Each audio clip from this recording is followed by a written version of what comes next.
All right. So now, before we can get to the workshop itself, I also have a few polling questions that I would like you to answer, so Eric and Don from TCH can learn a little bit more about you and your agencies, so they can tailor the presentation according to the needs of your agencies. So the first polling question, you might have seen it already, and I'm gonna launch it right now, is in what format does your organization maintain vehicle and other grant related data reporting information, in hard copies or electronically, or maybe both, or maybe even none?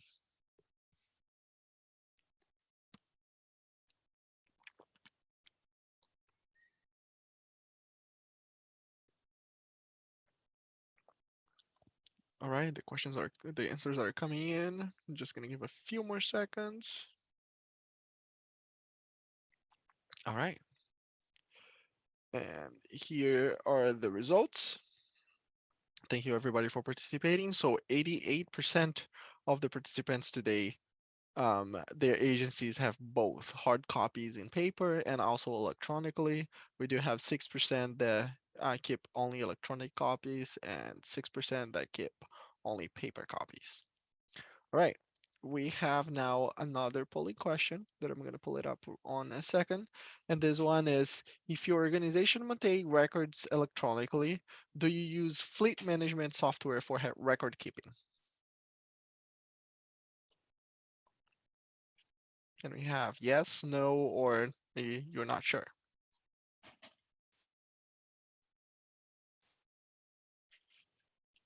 All right, and the answers are coming in. I'll give you a few more seconds for the ones that haven't been able to answer yet.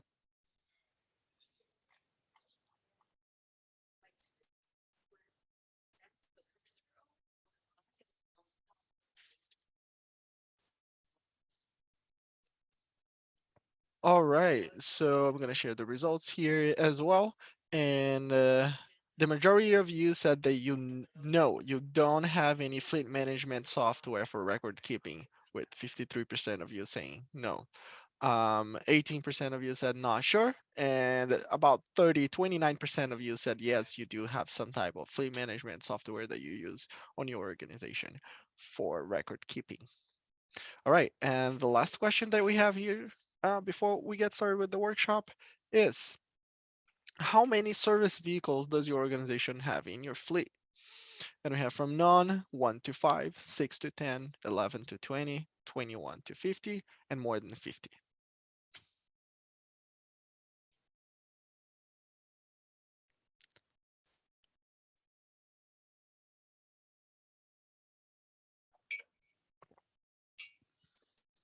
Give a few more seconds so everybody can put their responses.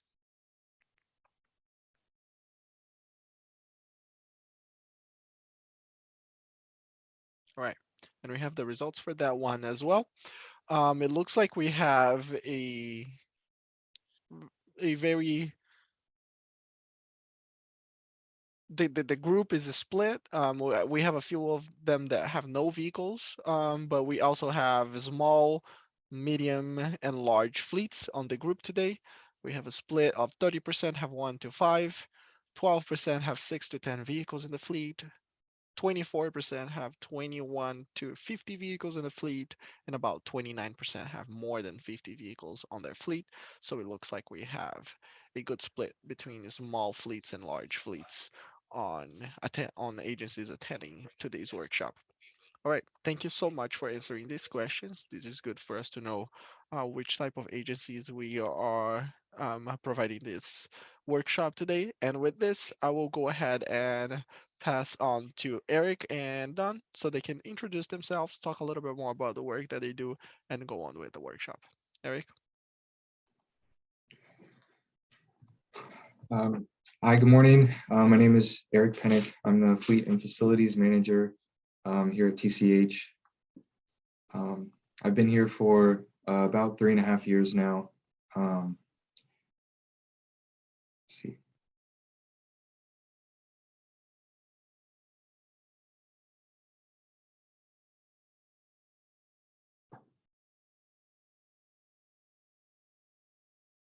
Um, okay, so the well, the first slide is one of the most important things that I've learned doing this application now for the past couple of years.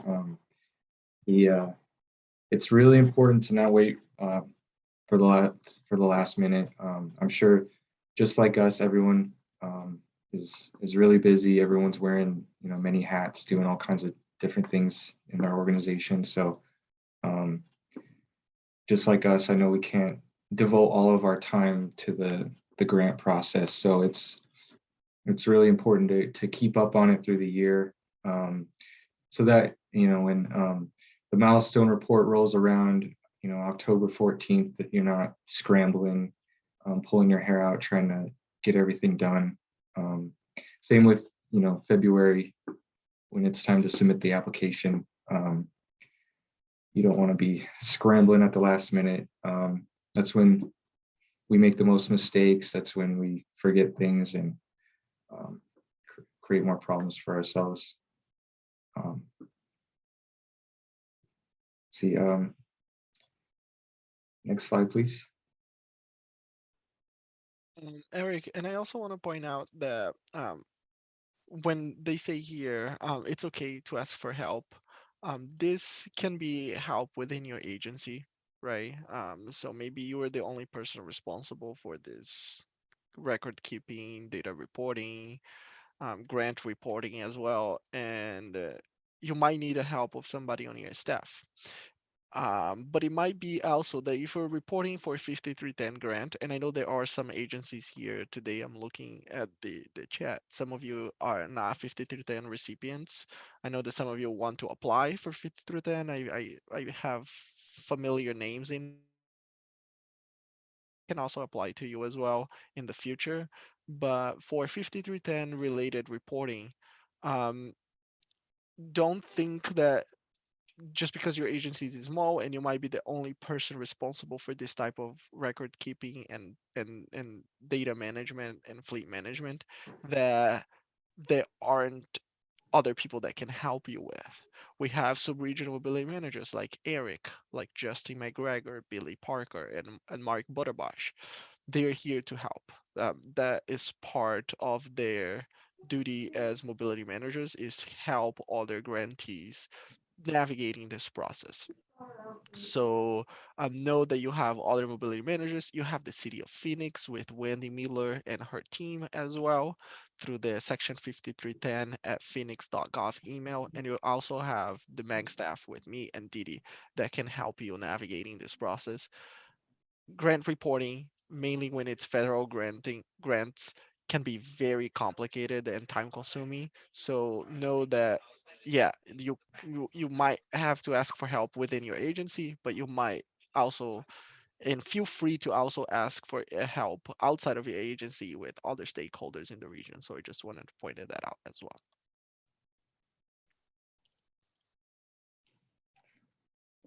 Okay, so here's an example of a trip mileage log that we keep. We keep these in every one of our vehicles in the fleet, regardless of the 5310 status. We use it for uh, our custodial vehicles on the base. We use them for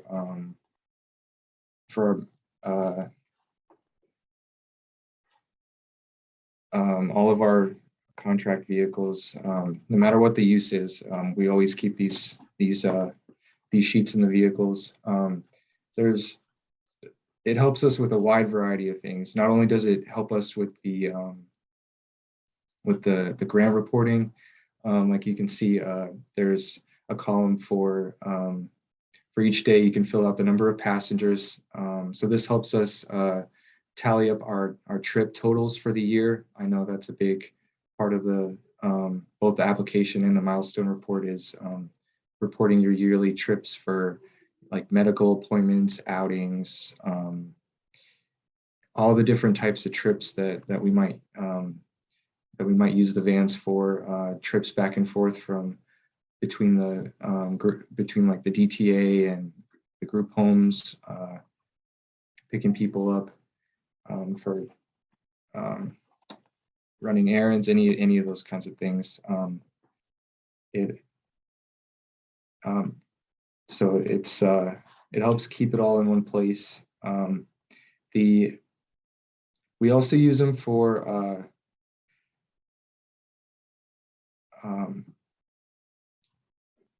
the forms also, as you can see on the right side, also have columns for inspecting the vehicle, removing the passengers.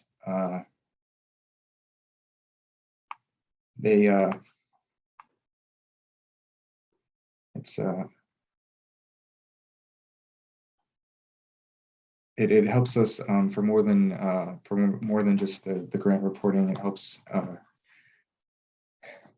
the drivers.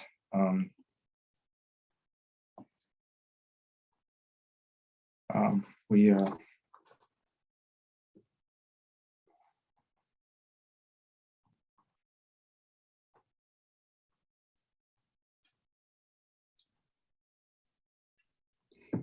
the mileage logs and trip logs, it's great because, as you said, it's good for us to be able to do the number of trips that we do in terms of passengers and everything. And it's really good also, not only for reporting, but for grant writing, when you're writing your grant as well, whether it's for the 5310 or other transportation type grants. And then, you know, we also want to make sure that the gas tanks are filled and things like that. So that helps. And we also track the odometer, which is giving us the mileage so that we know how many miles we're traveling per trip. And then we can keep that record as well, as part of the requirements for grant writing and grant reporting. Has the whole vehicle sheet in terms of what you have tracking for your 5310 vehicles, odometer, mileage. That's one of the things that is on that sheet. So that way it helps us to track how many miles per vehicle we are using. I have a question, Eric, and or Dawn, on this log, this mileage sheet that you have and this log that you do. Is this something that is done in paper, or do the drivers fill them out in the computer, or do they file it in paper and then somebody puts in a computer? How does that work? For us, it's all on paper. We when it's time to tally up all of the trips and things, we've been working on a spreadsheet to keep track of all of that. We have like here I have an example of here's a folder that we keep for each individual vehicle. We have a folder like this in our filing cabinet. They have you know, a bunch of mini folders inside that. One of them's got vehicle documents where we'll put like recalls and invoices from shops, any kind of paperwork that we need for that. We have another folder in here with all of our mileage logs, which are these sheets here. You know, we have a column in here for maintenance request forms, for the dispatching forms that the DTA staff use for requesting the vans to go on outings and things. All that stuff is kept in one place for each vehicle on paper. So that way we have everything where we need it.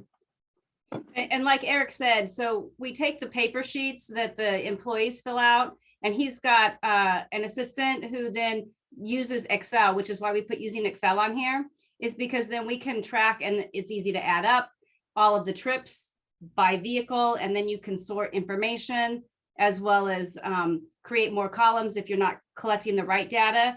But that also helps when you're going back to reporting to make sure that you're not missing anything and you've got it all in one place, so that you don't have to go to the file all the time. That way you've got your file, you've got your hard copy, so you've got your backup, but then you also have your Excel spreadsheet that's tracking all of the information as kind of a checks and balance, as well as having everything for all the vehicles in one place.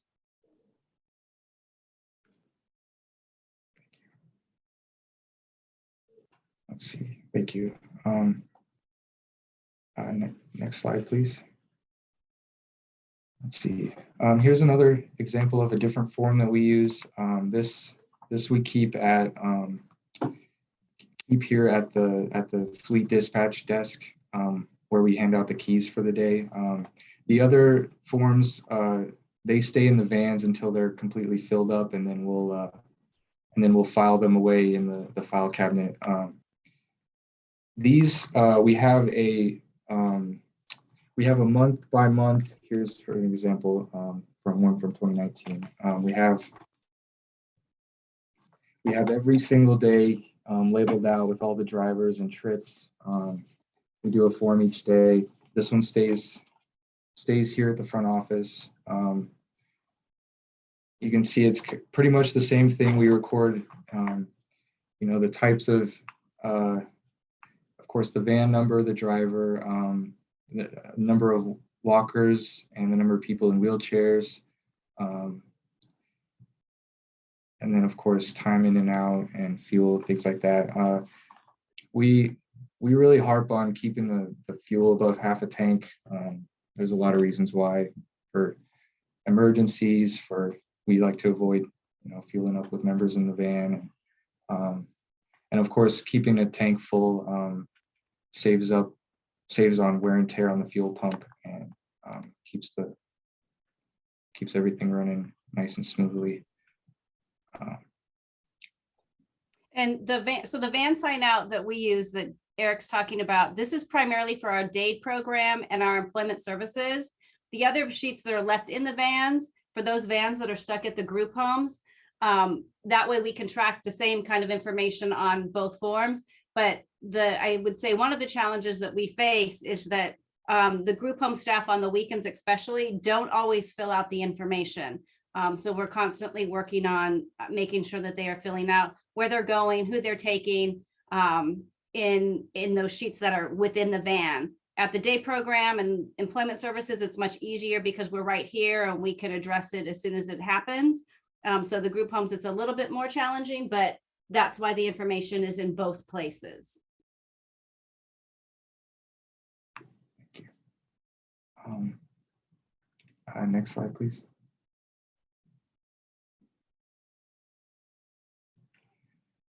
So along with all of our paper forms that we have, we also keep,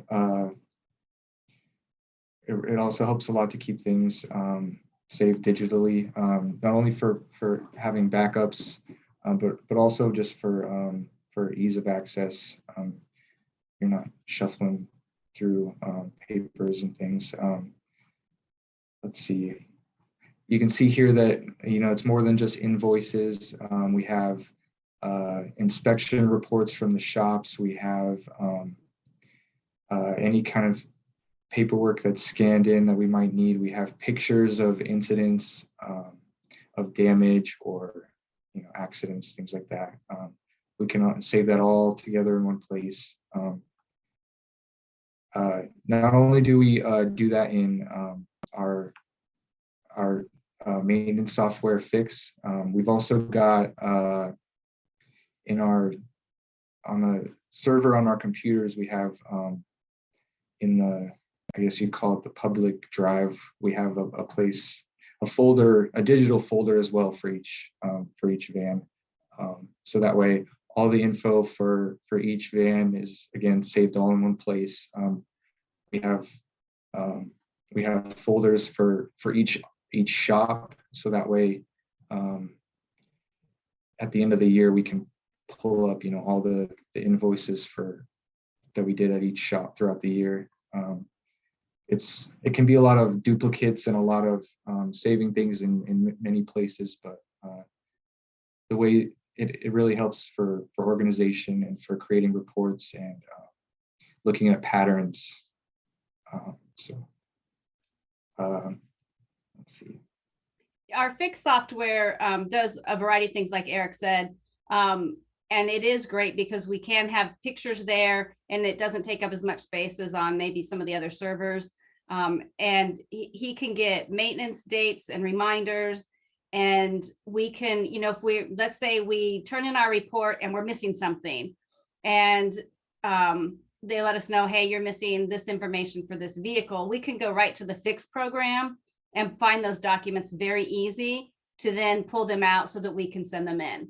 So it does help keep everything, again, in one place for each vehicle, and running the reports and looking at what happened and where makes a big difference. Yeah, and then when it comes time that we start approaching the deadline, we can just go in our folder, say, here's van 160, and then we can look for the entire past year. We can say, all right, since October 1st of last year, when the period, the new rollout starts, this van has had X number of oil changes. It's had its 750 lift cycle service. It's had its annual inspection done. It's had, all that. And then of course we can see, oh, this inspection hasn't been done since 2020. We gotta get that in before the deadline. So it helps to, if we're missing things, it helps to get caught up too. So that way we can just go down our checklist, and it makes it a lot easier.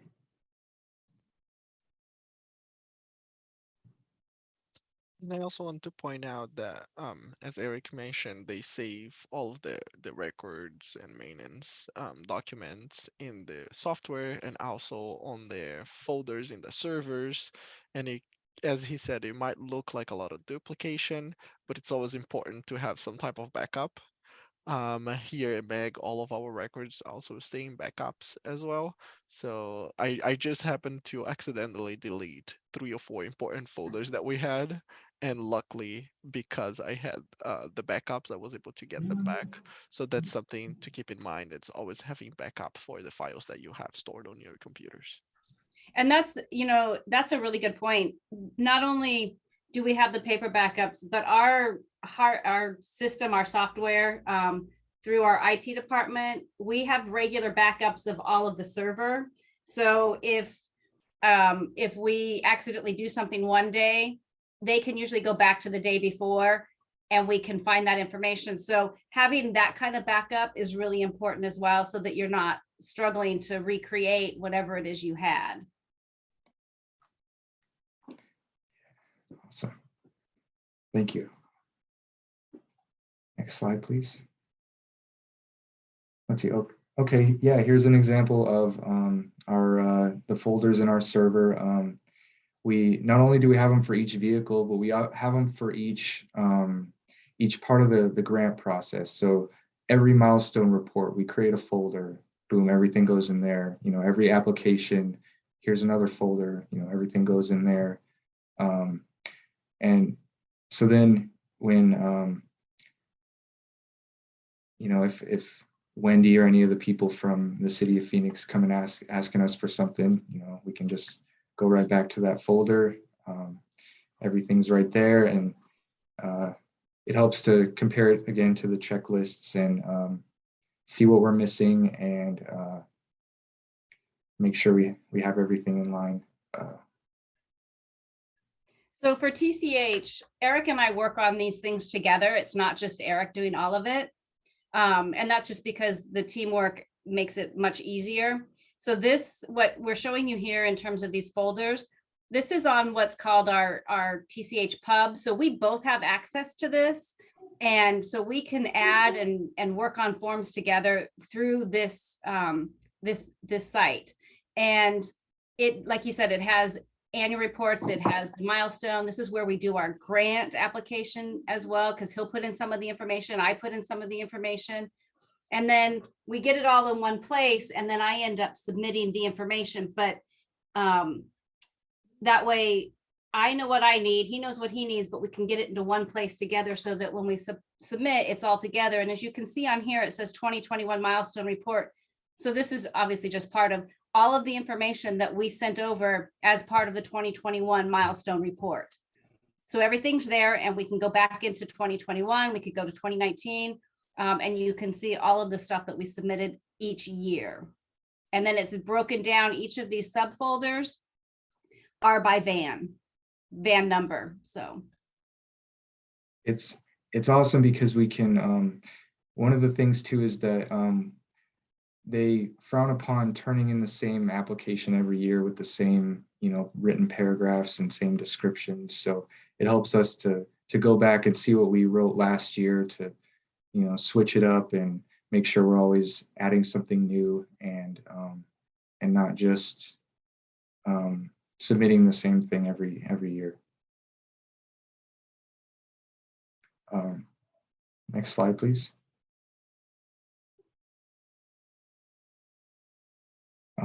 Let's see, Title VI, I think Dawn is the expert on that. I'll let her.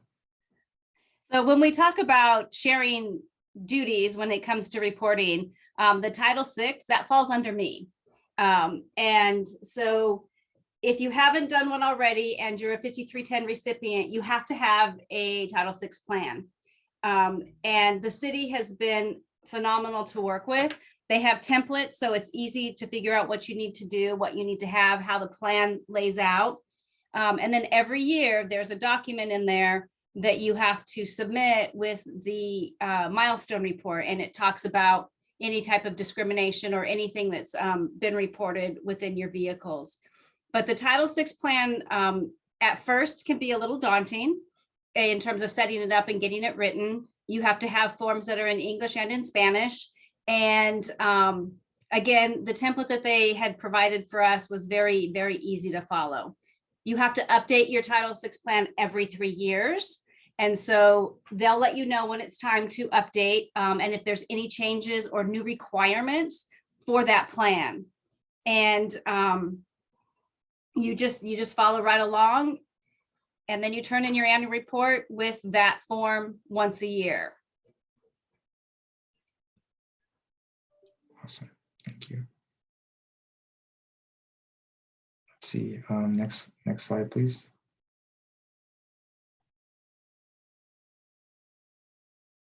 Let's see. Okay, so another big part of the application process is the reimbursements. I know a lot of the 5310 recipients also are getting not only vehicles, but preventative maintenance funding, and let's see, I believe the capital funding is done through this as well. So we also have a folder for all of this. Like we were saying before, a lot of the duplicates can be a lot sometimes, but this is another situation where we save more duplicates in another folder dedicated to this this reimbursement. So for our preventative maintenance funding, not all of of course, not all of our invoices for maintenance are going to be fall into this category. So we have to create a whole nother section to save all of this.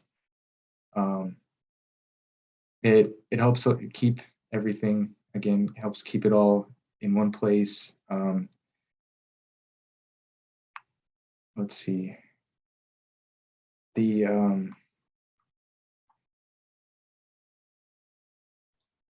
Eric, do you keep just like separate subfolders within each vehicle for the grant reimbursement in terms of where you keep all this extra data so that you know which ones qualify and which ones don't?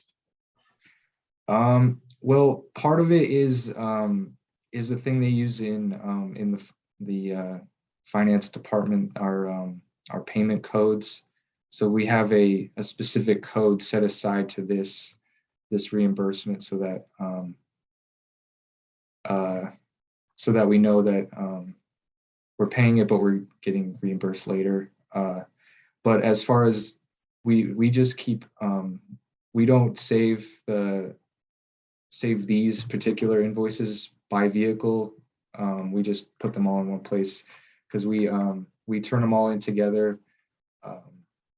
The goal is to have it done, for us at least, to try to have it done quarterly, so that we're not doing the entire year all at once. I know the first time I turned it in, I was trying to get caught up for 6 months worth of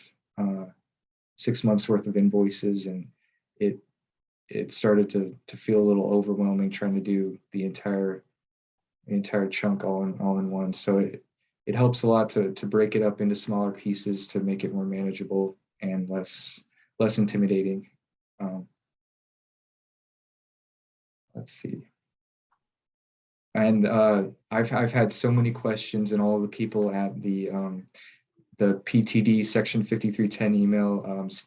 I believe one of the ladies' names was Stephanie. All the people there are super helpful with any questions, and I very grateful for that. They make it easy to work with. Yeah, I want to point out that, yeah, when it gets time to do the reporting and reimbursement and all of this, it was 6 months worth of reporting is a lot. And as we saw by the pooling in here, we do have some agencies with over 50 vehicles, which is comparable to the size of the fleet for TCH, correct, Eric? Yeah. Oh yeah. Yes. So when you have over 50 vehicles and you have 6 months worth of reporting to do for all of them, it is time consuming. So if you have a system in place that you can work on it um, ahead of time, and that was the point that we mentioned since the beginning, is make sure that you know the time that it takes to create these reports for your agency, and that you know who to ask for help when you need to create those reports if you have any troubles and you hit any roadblocks, because sometimes when you have one or two vehicles in small agencies or small fleets, that doesn't take a lot of time, but when you get to the tens and 20s and 50 vehicles, that reporting can take a lot of time. So just be prepared to work on them as much as in advance as possible. Thank you. Let's see. Um, let's see. I think that's be it for this one. Next slide, please. Oh. I just wanted to add real quick, as we've talked about, like the reporting and all the information that's gathered, there's a lot of information around what goes into the milestone report. It was way too much to go into specific details of each section. And the employees at MAG and the City of Phoenix are amazing to help us get through, if we come across barriers or challenges, or we're not sure what we need to do. And they want to see us succeed, because when we succeed, they succeed. And they take all of that information just to give you an idea of why we do this. It's not just because they're checking up on us. They have to then do reports that are turned into the federal government, because this is a federal program. So it's really, really important that we're accurate with our information so that they are accurate with their information, because I know it can impact the possible funding that they get in the future. And to make sure that, in terms of they're audited, everything is the way it needs to be. So it is really important that we get our information right so they get their information right. Exactly. We are always looking for your success, because that is the success of the program. I just put it in the chat, the section 5310 at phoenix.gov email that Eric just mentioned, the PDT Phoenix email. If you have any questions about grant, about reporting, and what is necessary, what is the timeline, and any other thing that is required for you to do as a subrecipient of these grants, the City of Phoenix has an amazing staff that can help you with that. If you have any other questions, you can also just email me. You have my email address as well, and we can help you navigating this entire reimbursement and milestone progress report and all of that. Does anybody have any questions right now that they would like to ask?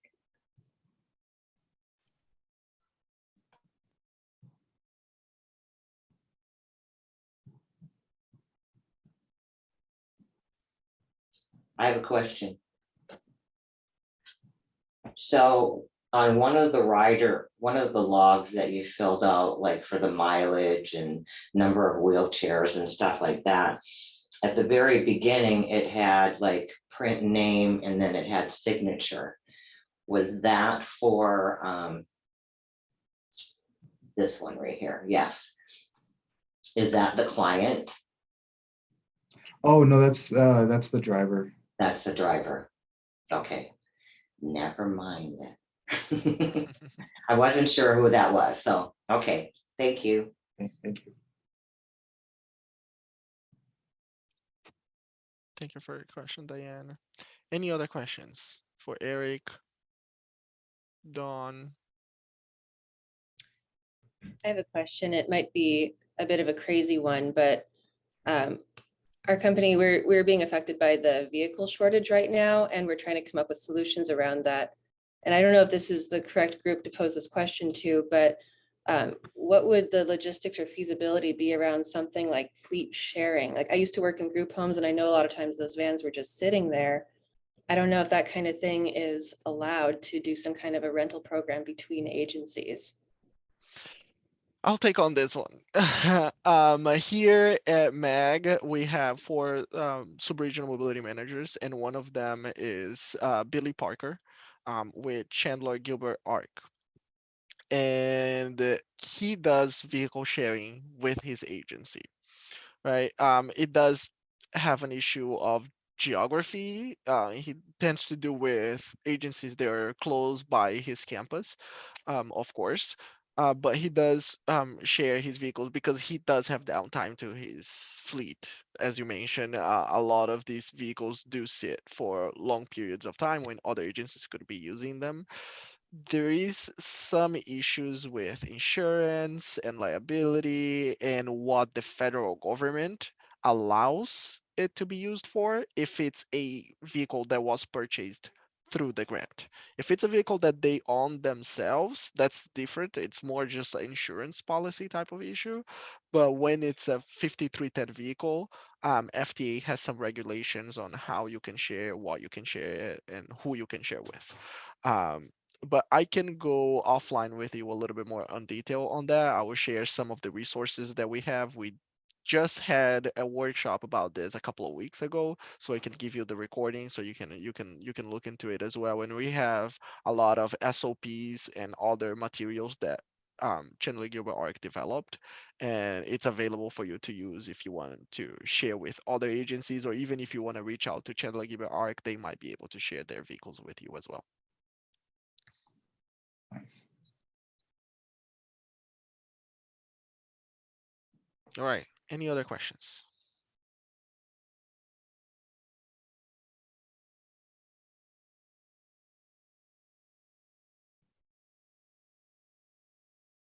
All right. It looks like we are out of questions for today.